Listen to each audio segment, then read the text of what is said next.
Eu estava adaptada ao meu estilo de vida. Não havia problema que eu não conseguisse resolver ou aceitar.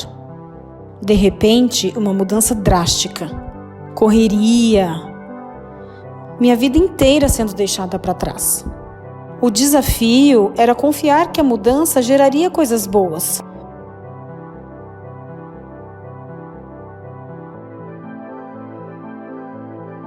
Mas eu não consegui. Ali era o meu lugar. Na verdade, aquele lugar já tinha ocupado o meu coração e eu tinha dúvidas se conseguiria viver de forma diferente. Olhei para trás e o meu olhar denunciou o que estava no meu coração. Eu não queria desapegar. Eu nunca mais fui a mesma.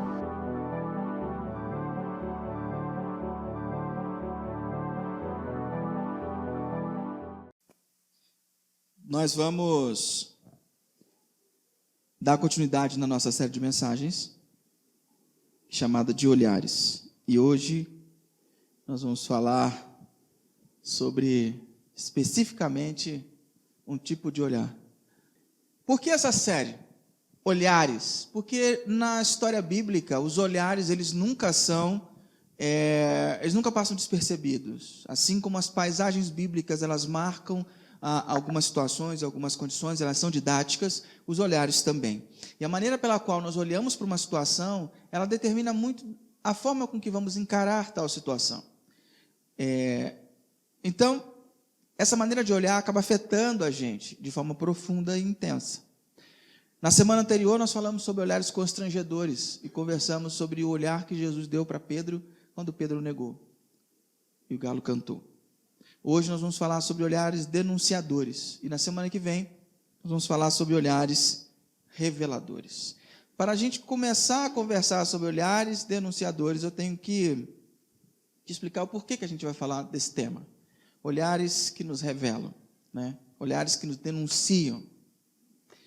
Algumas vezes, em algumas questões da nossa vida, algumas mudanças se apresentam, elas se avizinham. Quando elas se avizinham, a gente não tem muita certeza do que é certo a se fazer.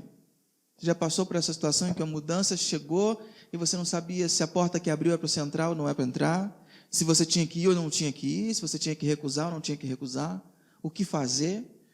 E quando a gente está nesse estágio, o que acontece com a gente? A gente fica, uma gíria da nossa língua a gente fica com o pé atrás. Então, às vezes, a gente fica com o pé atrás, ou seja, ressabiado, desconfiado, com dúvidas, sem saber se aquilo era o que a gente deveria escolher ou não. E às vezes o ponto que mais nos atrapalha é esse pé que fica para trás. É o pé que a gente deixa atrás, é o pé da nossa segurança, é a nossa busca por estabilidade. Às vezes isso é o que mais nos atrapalha. E esse pé para trás, esse pé atrás, ele é extremamente denunciador. Porque ele denuncia na gente, denuncia nossas intenções.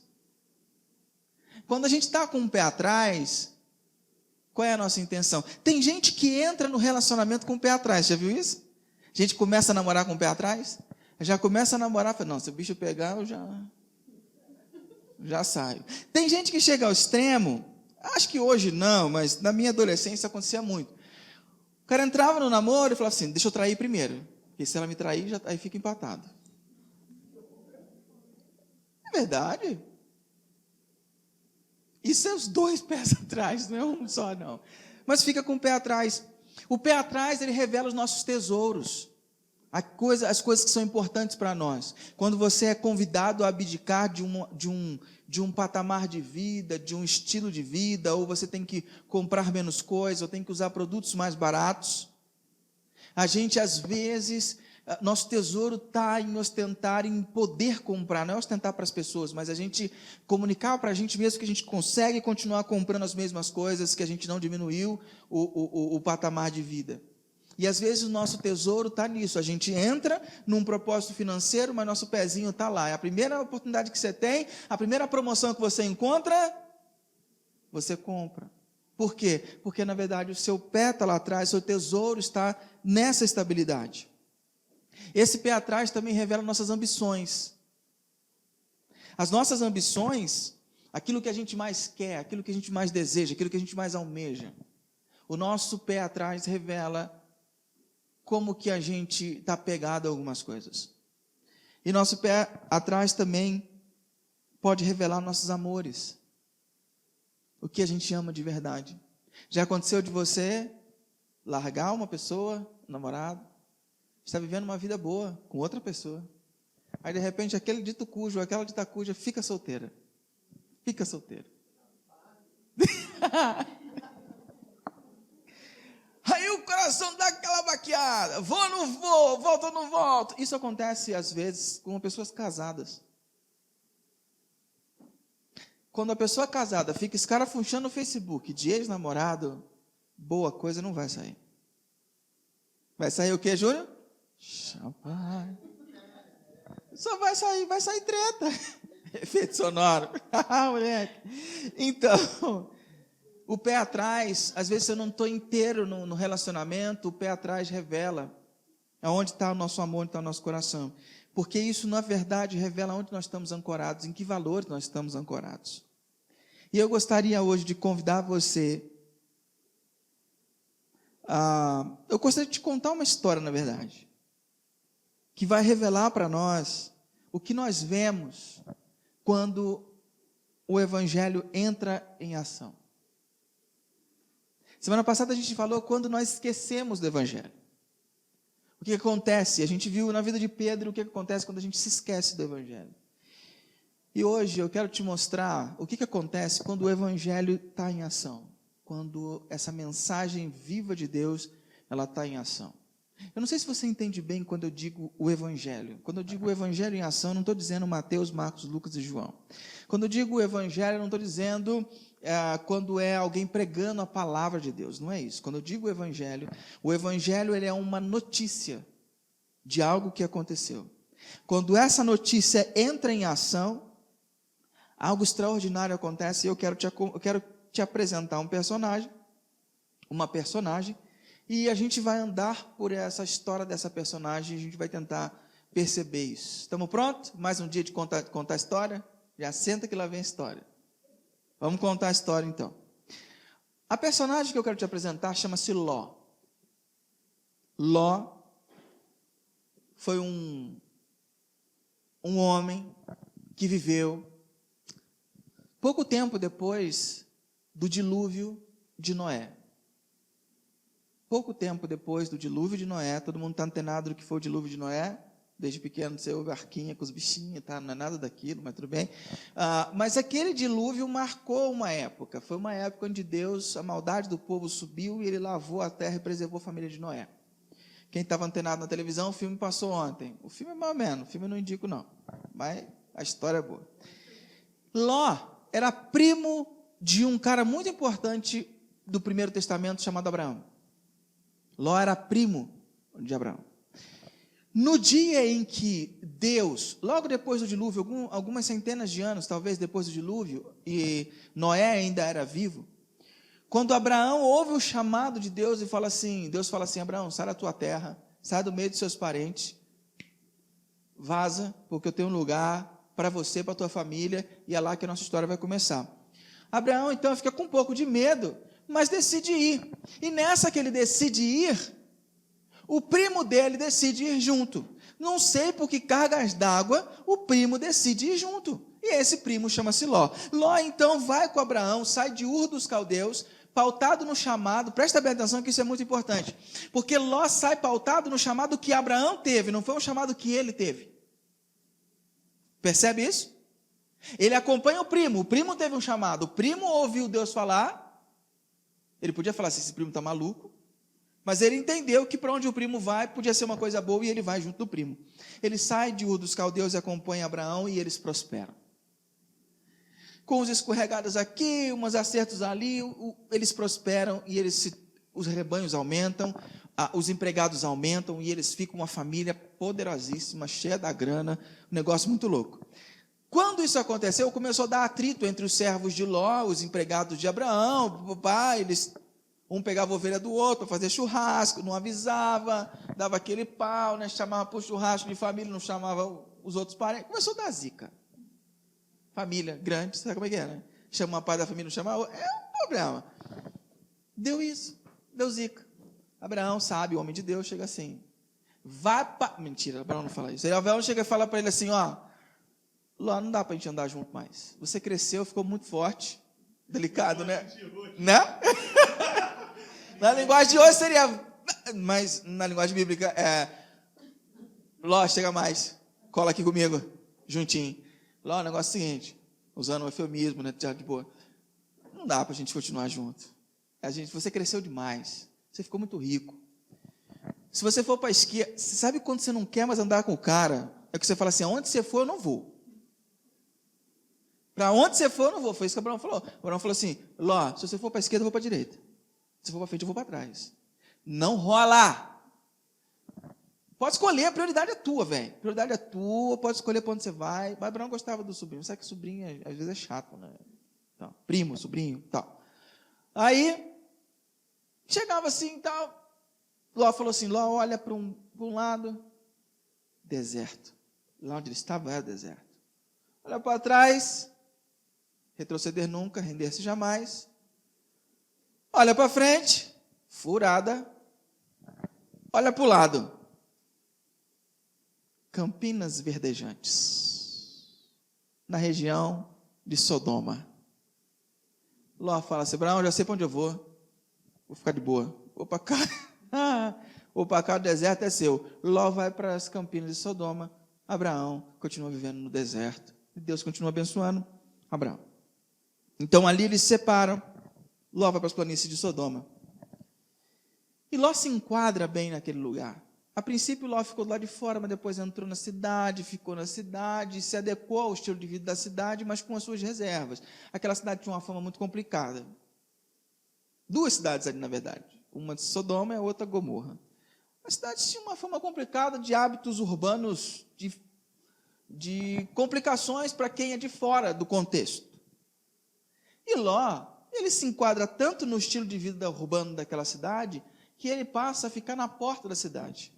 Se você não conhece o contexto da época, você imagina que ficar na porta da cidade, o cara não tinha o que fazer, sentava lá e ficava na porta da cidade, dando tchau para todo mundo que entrava. Não, os centros administrativos da cidade eram nas portas da cidade. Então, Ló, quando fica na porta da cidade, ele conseguiu chegar lá e causar uma influência e se tornou uma pessoa importante na cidade. E ele, então, fica na porta da cidade, estava engajado na dinâmica urbana, estava bem ali onde ele estava. Paralelamente a isso, algum tempo depois, Abraão recebe uma visita. Da onde Abraão estava, dava para ver de longe a cidade onde Ló estava. De longe. Abraão recebe uma visita de 3 seres sobrenaturais. Abraão cozinha para os caras e tal. E aí, de repente, os caras falam assim, eu vou esconder de Abraão o que eu vou fazer? Não vou esconder. Ó, Abraão, o negócio é o seguinte, eu vou destruir Sodoma e Gomorra, porque as reclamações que são feitas sobre ela chegaram no limite máximo que eu posso suportar, e eu estou indo lá ver se isso é verdade. Se for verdade, eu vou acabar com a cidade. Abraão, bolado, lembra do Ló, do primo, sobrinho. Ele lembra. Ele fala, aí ele joga um migué no ouvido de Deus, fala assim, vai destruir? Aí ele começa a dar aquela jogada, mas se tivesse 50 justos lá, você destruiria? Deus fala, não, por 50 justos eu não destruiria. Aí ele começa a dizer assim, perdoa a insolência, sabe quando o filho quer ganhar uma coisa do pai, da mãe, alguma coisa assim? Perdoa assim, chegando de mansinho, pá. Se tivesse 45, não, 45 não destruiria. Se tivesse 30, se tivesse 20, se tivesse 10, e Deus fala, se tivesse 10 justos eu não destruiria. Aí Abraão fica constrangido, né? Vai falar, se tivesse 2, aí ele para ali. Aí um fica com Abraão, 2 vão para a cidade. Quando esses 2 chegam na cidade, quem está na porta da cidade? Ló. Ló está na porta da cidade. Ló na porta da cidade, vê esses caras vindo com roupa diferente. Ló sabia do vulco-vulco que acontecia nessa cidade. Falou, esses caras não vai virar. Esses caras aqui não vai virar, o bagulho vai pegar para o lado deles, são visitantes, não sabe como a banda toca aqui, que em casa o buraco é mais embaixo, bem mais embaixo. Eles tinham um costume muito complicados. E Ló faz o quê? Deixa eu preservar esses caras. Falou, vem, vamos passar a noite lá em casa, vou cozinhar para vocês e tal. Os caras disseram, não, vamos dormir na praça. Ló falou, vocês estão malucos, cara, se dormir na praça, vocês não acordam no outro dia. Não vai virar. Não vai virar. Não, nós vamos dormir na praça. Pensando nela. Brincadeira. E aí, eles ficam na praça, querem ficar na praça. Ló insiste tanto, e os caras falam assim, tá bom, Ló, vamos para tua casa. Ló leva os caras para casa, já começa a anoitecer. Você sabe que à noite todos os gatos são pardos. Começa a anoitecer. De repente, uma multidão aparece na porta da casa de Ló. A Bíblia fala que todos os homens de todas as idades, dos mais moços aos mais velhos, chegam, batem na porta de Ló e falam, Ló, cadê os visitantes que chegaram na cidade? Traga-os para fora, porque nós queremos nos deitar com eles. E os caras estavam sob a guarda de Ló. E o princípio da hospedagem lá no Oriente, nessa época, era muito forte. Então a pessoa estava sob os seus cuidados. E Ló não podia fazer outra coisa. Não podia permitir. Mas a cidade inteira estava vindo pressionar Ló. E os caras queriam, porque queria abusar sexualmente dos visitantes que estavam de Ló. E é engraçado que a Bíblia diz que só os homens foram. Então não era uma questão de simplesmente de imprudência sexual. Era uma questão de tendência sexual. Talvez se chegassem mulheres na casa de Ló, talvez as mulheres iriam para a porta. Mas nesse caso chegaram homens, e os homens foram para a porta. E é interessante você notar, porque às vezes você fala assim, mas os caras nasceram assim, os caras nasceram assado. Beleza, você pode até pensar assim, mas o que eu me atesto nesse texto é que Deus diz que a conduta deles não era boa. E não era só uma conduta simplesmente de você deitar com uma pessoa do mesmo sexo. Eles não se contentavam com isso, eles queriam, ninguém poderia passar ileso e branco por eles. Era uma coisa de violentar, de roubar o direito de escolha do outro. Eles eram extremamente violentos. E isso Deus não suportou mais. E aí Ló, numa tentativa de desespero, que você vai olhar e falar assim, tá louco, mano? Ló chega e fala assim, não toque nos visitantes, eu tenho 2 filhas virgens, eu vou trazê-las aqui para fora, vocês fazem o que quiser com elas, mas não toque nos meus visitantes. Pensa numa coisa dessa. A primeira coisa que eu preciso te dizer, preciso tomar água primeiro, mas eu preciso te dizer que assim, nem tudo que a Bíblia narra, a Bíblia concorda. Nem tudo que é narrado na Bíblia, a Bíblia aprova. Então, quando você vê essa postura de Ló, não é que Deus se aprovava dessa postura de Ló. Muito pelo contrário. Ló, talvez no seu desespero, achou essa saída. Mas o que os homens falam? Você fica quieto, senão nós vamos fazer pior com você do que com eles. Eles nem cogitam as filhas. Nisso, eles partem para cima de Ló. Os visitantes abrem a porta, pegam Ló, joga para dentro de casa, estala o dedo, vem um flash de luz, cega todo mundo, e eles não conseguiam mais achar a porta, e eles se dispersam. Os visitantes entram e dizem, vocês têm que sair daqui, vocês têm que ir embora. Olha o que eles dizem. Os 2 homens perguntaram a Ló, vocês têm mais alguém na cidade, genros, filhos, filhas, ou qualquer outro parente? Tirem-os daqui, porque estamos para destruir este lugar. As acusações feitas ao Senhor contra este povo são tantas que Ele nos enviou para destruir essa cidade. E aí que eu quero que a gente considere algumas coisas. Quando o Evangelho entra em ação, nós vemos a graça em meio ao caos. Porque você percebe que as filhas de Ló eram virgens.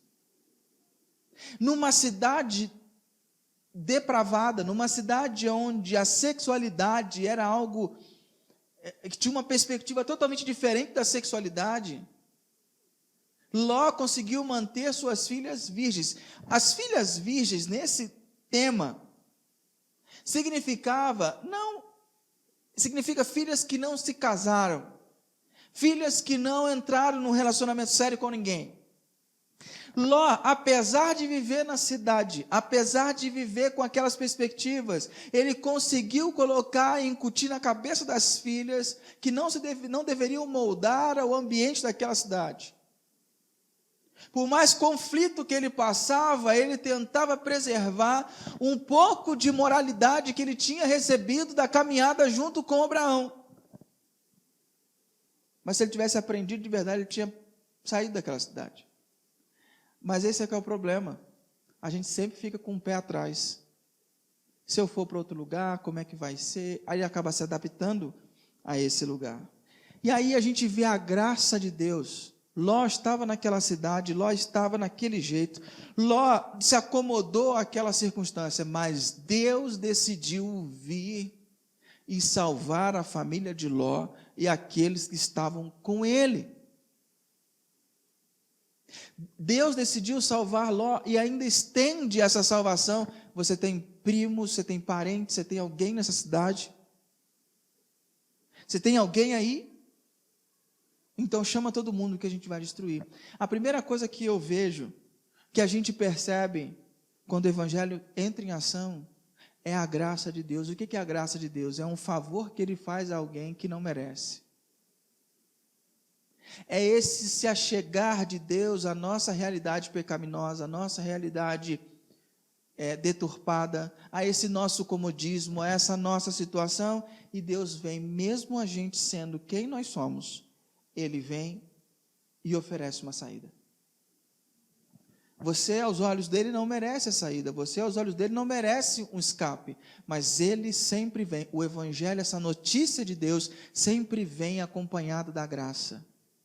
Ou seja, Deus se move primeiro, não é você que se move para se salvar. Ló não se move para se salvar, Ló é movido, os anjos chegam, a salvação de Deus chega à tua casa. Por isso que às vezes você ouve uma palavra e ela te confronta, às vezes você lê um livro e ele te balança, às vezes você faz uma oração, Deus fala contigo para mudar algumas coisas. Por quê? Porque se deixar você do jeito que você gosta de ficar, você vai ficar acomodado como Ló. O bicho está pegando ao teu redor, não é um ambiente saudável para tuas filhas. A coisa está pegando ao teu redor inteiro, mas você fica lá estático, achando que pode se preservar. Tua família está pegando fogo e você acha que pode se preservar do jeito que você gosta. O ambiente de trabalho está pegando fogo e você fala, não, eu não mudo, quem muda são as pessoas. É nessa situação em que a graça vem, através de uma palavra, através de uma oração, através de um conselho, através de várias questões, e te chama, mesmo você enraizado e arraigado, a graça te chama e te apresenta sempre uma saída. O texto continua, diz assim, o texto diz, a primeira palavra desse texto, ela chama muita atenção, porque diz assim, ao raiar do dia. Quando anoiteceu, Ló recebeu o recado, vou destruir geral. Ló passou uma noite com o pé atrás, vou ou não vou? Vou ou não vou? Saio ou não saio? Ele chega até, avisa aos genros e tal, aos meninos que namoravam suas filhas, avisa, mas eles não dão ideia, acham que Ló está falando de bobeira, acham que Ló está falando de brincadeira. Mas ele continuou com o pé atrás, o recado já tinha sido dado, sai dessa situação. Se mova, a casa vai cair, o barraco vai desabar. Sai. Ló passa a noite inteira nesse vou não vou. Ao raiar do dia, os anjos insistiram com Ló, dizendo, depressa, leve daqui a sua mulher, as suas filhas, ou vocês também serão mortos quando a cidade for castigada. Olha o que o texto diz, tendo ele hesitado, os homens o agarram pela mão, como também a mulher e as duas filhas, e os tiram dali à força, e os deixam fora da cidade, porque o Senhor teve misericórdia deles. Quando o evangelho entra em ação, nós vemos a misericórdia ou a graça mais forte que a vontade e o querer. Você consegue perceber que Ló não saiu de Sodoma? Ló foi saído de Sodoma. Ele foi arrastado para fora. Levaram ele pela mão. Tudo no texto diz que Ló não queria ir. Olha a situação da cabeça e do coração. A cidade vai destruir, mas o meu pé atrás não me deixa sair. Ló estava preso, estava aprisionado. Às vezes nós nos vemos presos e aprisionados na nossa história de vida, nós nos vemos presos e aprisionados no relacionamento, nós nos vemos aprisionados em diversas circunstâncias que parece que tem uma bola de ferro no nosso pé que nos impede de andar. E é nessa hora em que Deus pega na mão de Ló, na mão das filhas, na mão da mulher, e arrasta eles para fora. A graça é mais forte do que a vontade e o querer. Então Deus faz o negócio à força?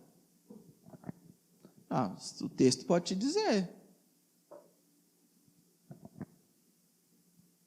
Jonas vai te dizer. Porque a graça de Deus é irresistível.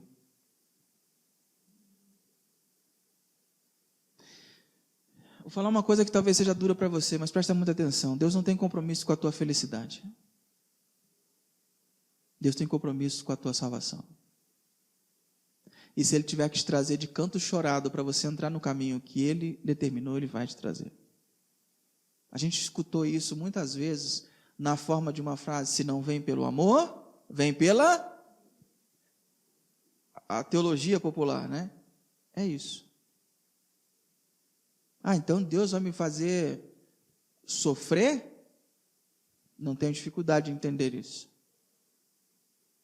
E quando eu vejo personagens bíblicos, para eles acordarem para a vida, para eles chegarem aonde chegaram, Deus os permitiu que eles passassem até por um vale de sombra e morte. Deus tem compromisso com a tua salvação, Ele tem compromisso de te encontrar na eternidade.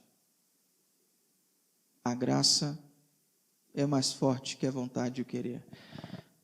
Tudo bem que a gente só vê Deus agindo nessas circunstâncias, em circunstâncias extremamente extremas. Ele dá a oportunidade, Ele nos chama, Ele nos convida, Ele nos cativa. Mas chega um momento em que Ele intervém. E Ele intervém com força. Porque a vontade dEle vai ser feita. Porque o desejo dEle, Ele disse que ia salvar, e Ele vai cumprir a palavra dEle. A misericórdia de Deus foi mais forte do que a vontade de Ló. Vocês têm dificuldade de entender isso? Se alguém tem dificuldade, fala sim. Se alguém não tem, fala não. Vocês têm dificuldade de entender isso? Se ficar parado, não vão entender, ué. É claro isso? Dá para entender isso a partir desse texto?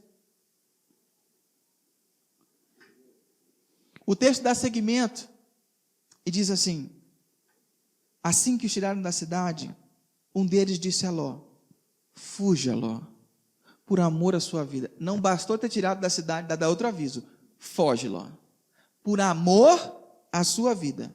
Não olhe para trás.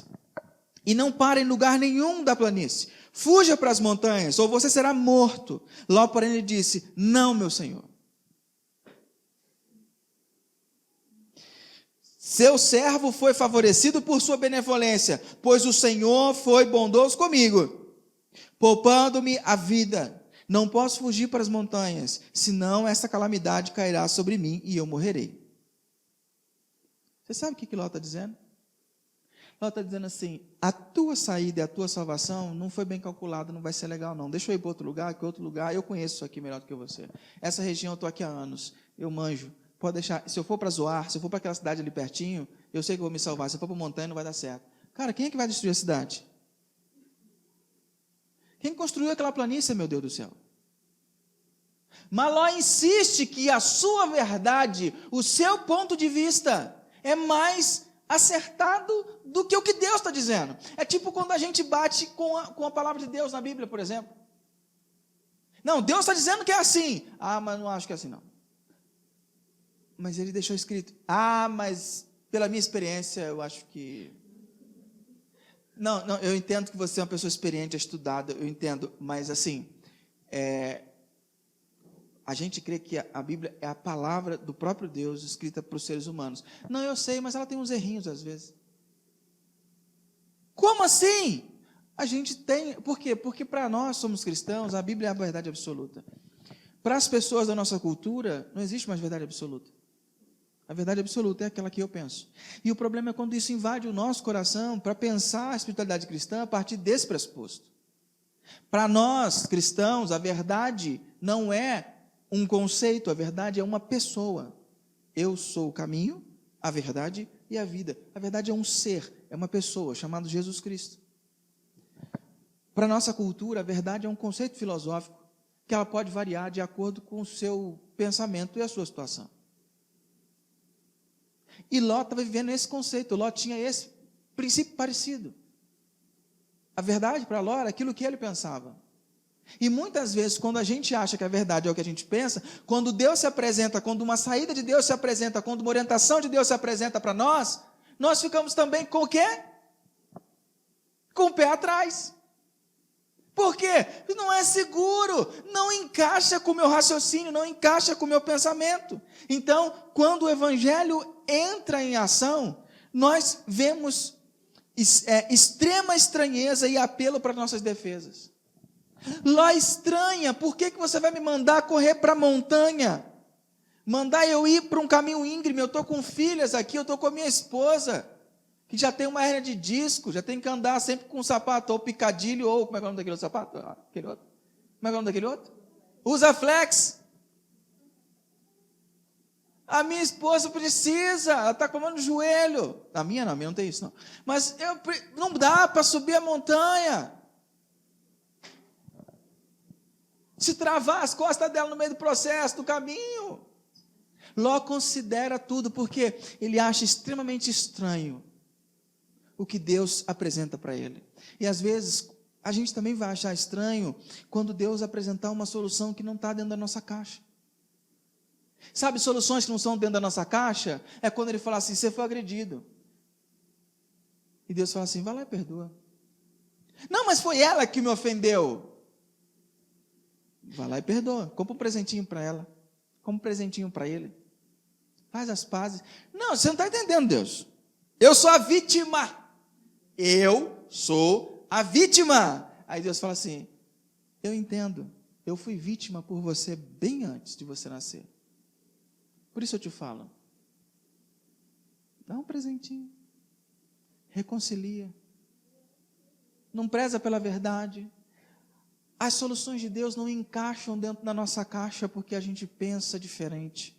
E aí causa estranheza, a gente levanta as defesas. Eu sou vítima, não, eu fui ofendido, não, porque ele sempre é assim, ela sempre é assim, já é a quarta, terceira vez que isso acontece, irarari, porque eu não suporto mais. E Deus chega e fala assim, caminha mais uma milha. Não aguento nem mais 10 metros, caminhar mais uma milha. Deus fala, caminha mais uma milha. Quando você está lá, não, hoje eu falo, eu ponho para fora tudo que eu tenho para falar, tudo está aqui, ó, tá aqui, já está tendo joelho, porque quando subir vai ser igual um vulcão, vai explodir geral. E Deus vai falar para você assim, aquieta.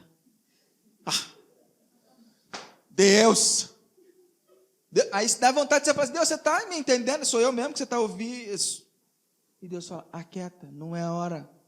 As soluções de Deus causam na gente estranheza e apelo para as nossas próprias defesas. Porque a gente acha que a direção de Deus não é segura. Porque a gente fica entre acreditar no novo e acreditar no que eu sei. Porque o que eu sei eu já testei.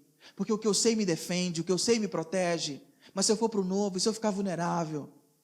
E se eu me machucar? O que vai ser de mim? Porque a gente não confia. A gente faz buscas alternativas que são totalmente plausíveis, mas estão fora da caixa. Então Ló pede para ir para uma cidade pequenininha chamada Zoar, que ficava ali do lado. E eles concedem esse pedido.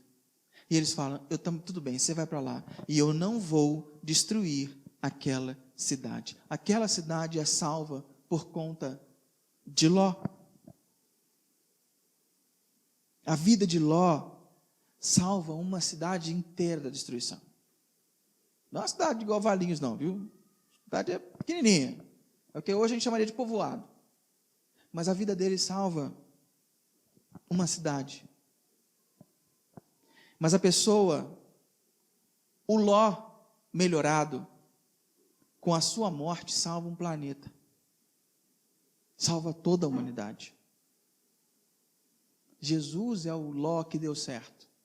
Jesus é o Ló que não ficou com o pé atrás. Jesus é o Ló que não se adaptou à cultura urbana, mas foi diferente aonde ele estava, porque ele sabia que estava arraigado seus conceitos em Deus e a sua identidade estava em Deus. Jesus não se limitou a ficar na porta da cidade, resolvendo coisas importantes. Ele foi para os meandros da cidade, onde os marginais estavam, lidou com todo tipo de gente igual eu e você, e apresentou uma saída para essas pessoas. Então eu e você podemos ter o privilégio de ter passado por isso, de receber as ações desse que é o Ló que deu certo. Então isso pode nos fazer abrir mão das nossas defesas, pode nos fazer abrir mão das nossas dificuldades. O versículo 23, o texto continua. Quando Ló chegou a Zoar, o sol já havia nascido nessa corrida dele para Zoar, sobre a terra. Então o Senhor, o próprio Senhor, fez chover do céu fogo e enxofre sobre Sodoma e Gomorra.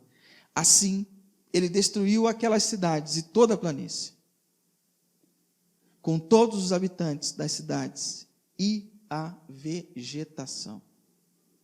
Mas a mulher de Ló olhou para trás e se transformou em uma coluna de sal. Essa cidade, ela não foi encontrada em registros arqueológicos até hoje, em sítios arqueológicos, ela não foi encontrada. Mas a região que ela estava foi encontrada. E a região que ela estava, hoje, não há vegetação alguma. A região que ela estava é um deserto lunar, feito de sal.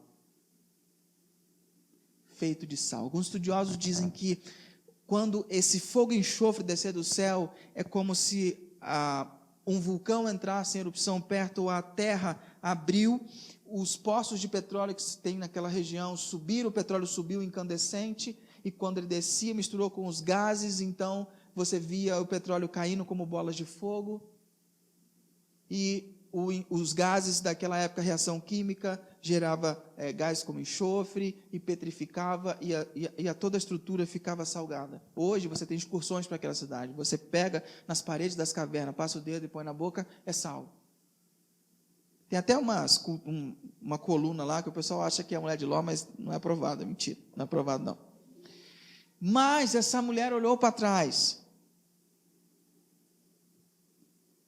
Você tem dificuldade com isso?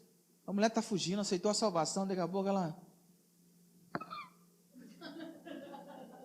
Eu tenho extrema dificuldade com esse negócio. Por que Deus vai se dar o trabalho de pegar os caras pela mão, de salvar, de tirar da cidade, e por causa de uma olhadinha, a mulher vira... mano, não dá, não acredito nisso não. Mas está dizendo. É verdade, está dizendo. Só que o problema não foi uma virada de pescoço. Olha só o que Jesus diz para a gente em Lucas, quando fala a respeito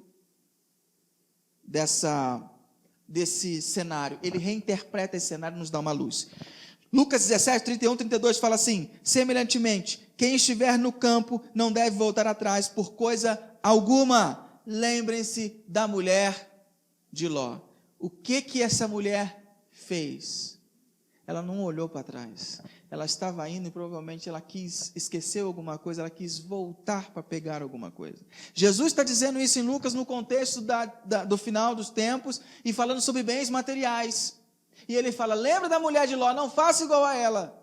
Porque o que ela fez? Ela não pegou, simplesmente olhou para trás e virou uma estátua de sal. Ela voltou para a cidade.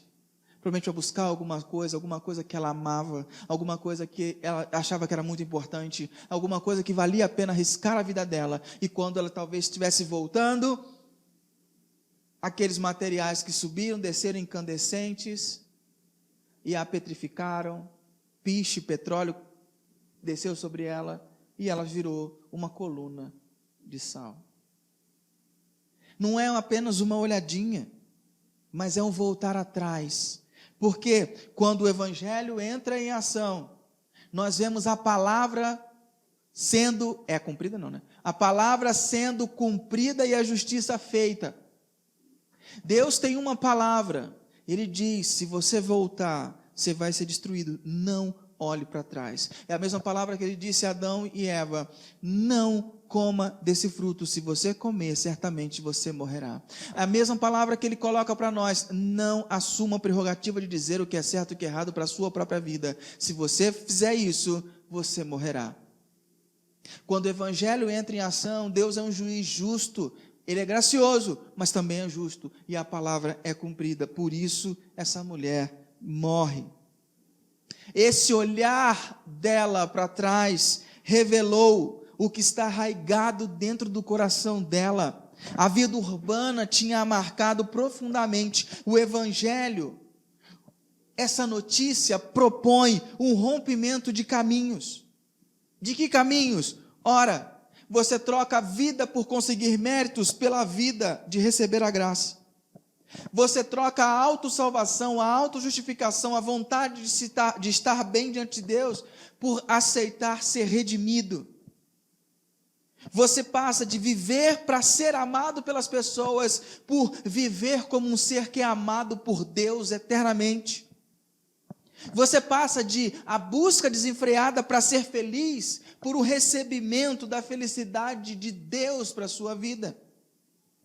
A gente passa de buscar a justiça própria, de querer sempre se justificar, de querer sempre mostrar para as pessoas que a gente está certo, por uma postura humilde, de aceitar que você foi justificado por Deus, que você não tinha condição de estar certo nessa história, porque Ele te justificou, você não tinha como se justificar. O evangelho, ele significa a notícia que traz a alegria. O evangelho é a notícia que traz uma alegria. Um evangelho é um anúncio de algo que aconteceu na história, de algo que foi feito por você e que mudou sua condição para todo sempre. Eu não preciso mais buscar ser amado, eu não preciso mais me defender, eu não preciso ter medo das dores da vida, porque eu tenho o médico dos médicos com bálsamo curador me protegendo. Eu não preciso ter medo de me ver nos relacionamentos, porque eu tenho um Deus que me ajuda e coopera comigo. Eu não preciso mais viver numa busca de encontrar, talvez em homens ou mulheres, o ser amado para suprir a minha necessidade. Eu sou amado antes de nascer.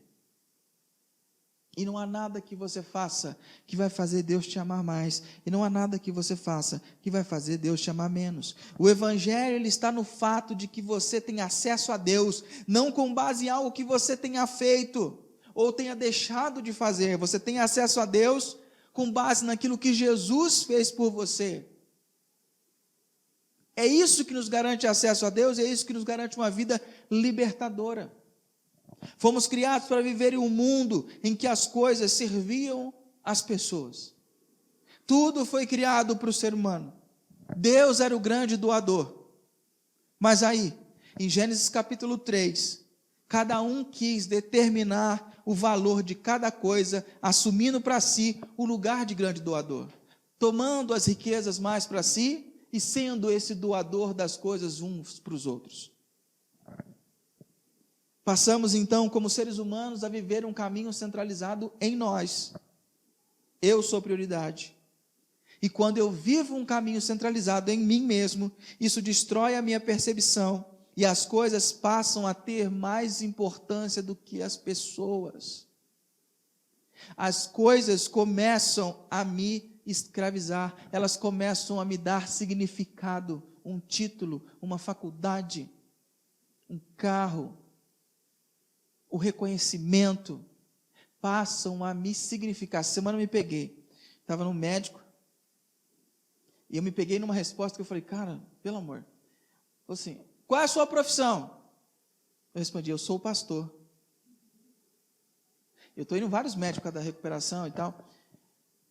E depois eu fiquei pensando, eu sou pastor? Não. Pastor é algo que eu faço. Não é a minha identidade. Eu não sou o pastor.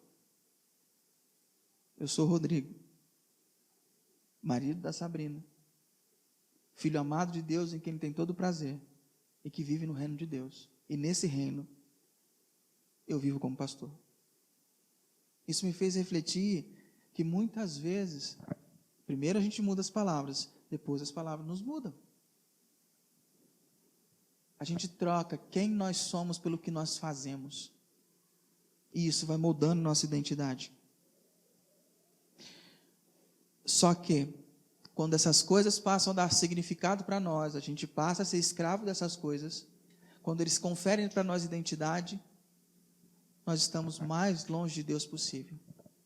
Só que Jesus veio e se desapegou da própria vida para nos redirecionar de volta para a perspectiva do grande doador. Jesus, com a sua perda, se tornou o grande doador da vida. Jesus, com a sua morte, ele quita a nossa dívida com Deus, reata nosso relacionamento com Deus e se torna o grande doador da vida. E a partir desse momento em que eu recebo como meu Salvador, eu reorganizo as coisas, Deus volta a ser meu grande doador. Tudo que eu tenho vem dele. Então, meu olhar para as pessoas muda. Muda. O meu olhar para mim mesmo muda. E isso tem um preço. Custou caro. Custou a vida de Deus. E qual é o preço para você? Rendição. O que me faz tirar o pé de trás, parar de ficar com o pé atrás, é quando eu decido me render e entender que a salvação dele é melhor do que a minha. E entender que tudo o que ele faz é melhor do que o que eu faço. Quando o evangelho entra em ação, nós vemos a graça em meio ao caos. Vemos a misericórdia mais forte que a vontade e o querer. Vemos estranheza e apelo por nossas defesas. Mas vemos a palavra sendo cumprida e a justiça sendo feita. A questão é, você pode decidir hoje continuar olhando para trás, voltando às suas zonas seguras, ou decidir olhar para frente, subir nas montanhas, para onde Deus quer te levar. Só um adendo, Ló foi para Zoar, ficou lá um tempinho, depois ele vai com as suas filhas para onde? Para as montanhas. Ele vai para as montanhas, que é onde Deus queria que ele fosse. Só que às vezes a gente faz uma volta enorme para chegar onde Deus queria. Quer andar menos? Quer economizar combustível? Se renda. É mais prático. Esse é o convite de Jesus para nós nessa manhã.